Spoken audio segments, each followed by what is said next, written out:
Hello दोस्तों, आज हम लोग देखेंगे सरकार क्या होता है। दोस्तों, सरकार एक ऐसी व्यवस्था होती है जिसके माध्यम से किसी राज्य या देश या समुदाय की शासन व्यवस्था चलाई जाती है। दोस्तों, इस व्यवस्था में कानून बनाने वाले और फैसले लेने वाले लोग शामिल होते हैं कि सरकार के दो रूप होते हैं।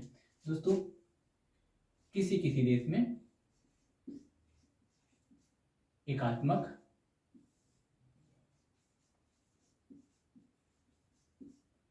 व्यवस्था वाली सरकार आप देख सकते हैं और कुछ जगह संघात्मक।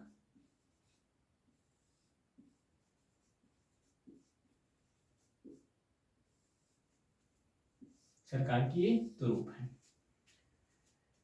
दोस्तों, अब दोनों रूप व्यवस्थाओं में कुछ अंतर होते हैं। आप कैसे पहचानेंगे कि यहाँ पे एकात्मक व्यवस्था है और यहाँ पर संघात्मक व्यवस्था है? इसके लिए हम कुछ बिंदु पर बात करेंगे। दोस्तों, जो एकात्मक व्यवस्था होता है, यहाँ पर सारी शक्तियां किसी एक के पास होती है।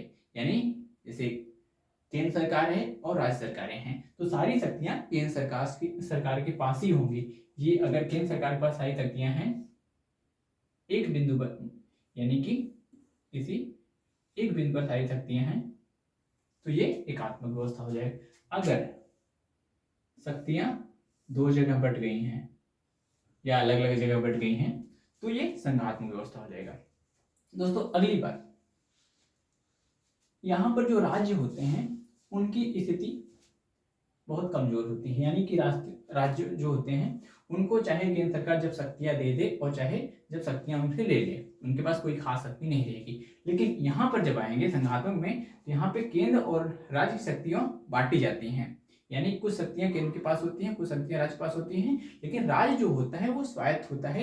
यानी केंद्र सरकार उनके शक्तियों को छीन नहीं सकता, उनका खुद का कोई बहुत सारी शक्तियां होती हैं उनके पास, तो उसके हिसाब से वो अपना कार्य करते हैं। तीसरी बात दोस्तों, यहाँ पर अगर संविधान देखा जाए तो एकात्मक व्यवस्था में जो संविधान होता है वो काफी कमजोर होता है। वजह ये है कि एकात्मक व्यवस्था है, किसी एक के पास सारी शक्तियां हैं, वो संविधान को आसानी से बदल सकता है, इसलिए संविधान वहां का कमजोर है। लेकिन संघात्मक व्यवस्था जब है तो वहां पे शक्तियां दो लोग के पास है, दो लोग के पास है। तो अब यहाँ पे अगर संविधान में कोई बदलाव करना होगा तो पहले केंद्र सरकार और राज्य सरकार दोनों को मिलना पड़ेगा, तो इसमें काफी समस्याएं होती हैं। इसलिए इतना आसान नहीं होता है कि संविधान को बदला जा सके या संशोधन किया सके, इसलिए वहां का संविधान काफी कठोर होता है।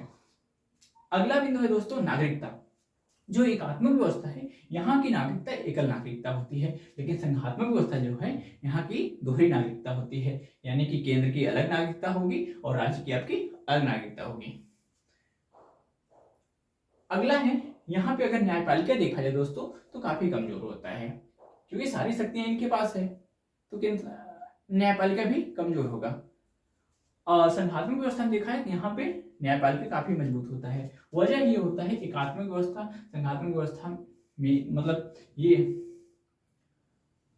है कि संघात्मक व्यवस्था में केंद्र सरकार और राज्य सरकार दो सरकारें हैं। अब दोनों के बीच में अगर कभी विवाद होता है तो वो न्यायपालिका वहां पे समझौता करवाता है, एज ए एम्पायर काम करता है, तो वहां का न्यायपालिका काफी मजबूत होता है। दोस्तों, अगर एग्जाम्पल देखना हो तो आपको एकात्मक व्यवस्था अगर देखना हो तो आप ब्रिटेन में देखिए, वहां का जो है एकात्मक व्यवस्था है। ब्रिटेन,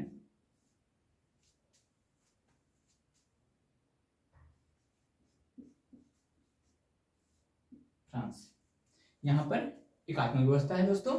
और अमेरिका देखिए जाए,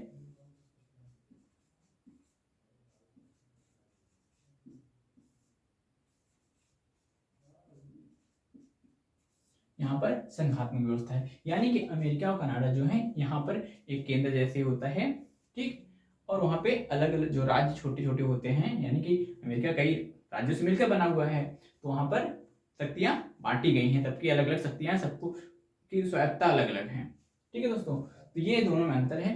अब आप लोग कमेंट में बताइएगा कि भारत में कौन सी व्यवस्था एकात्मक है या संघात्मक है। वीडियो अच्छी लगे तो लाइक करें, चैनल को सब्सक्राइब करें। धन्यवाद।